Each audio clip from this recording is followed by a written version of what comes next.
İstənilən məhsulu alanda maya dəyərini bilmək üçün necə hesablamaq lazımdır?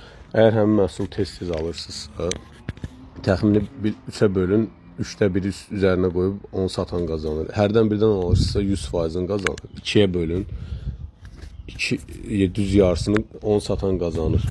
Və laf çox gec alırsınızsa 3-ə və yaxud 4-ə bölün. Yəni onlara çox baha satırlar. Məsələ deyim, bir ayaqqabı kremi, ayaqqabı böyük marketlərdə baxdım, qiyməti 1 manat 80 qəpikdə. Hansı ki, onu mən alıb satıram da, topdan qiyməti 60 qəpik. Görürsünüz, 300% üstünə qoyurlar, qazanırlar. Ayaqqabı kremi gec alınır. Amma çörəyin üstündə siz cəmi 10-20% xeyir verirsiniz. Ən tez-tez alındıqca daha çox rəqabət olur və üstündə satan daha az qazanır. Amma nəticədə qazancı olur, çünki çox satır.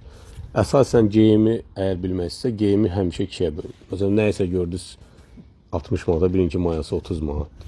Bəzən olur ki, həmin mal 60 manata uğurla satılmır, daha aşağı satırlar. Onda ola bilər ki, 35-ə görəsə mayası 30 olsun. Yəni dediyim, mal təzə gələndə həmin qiymətlərdən gedir.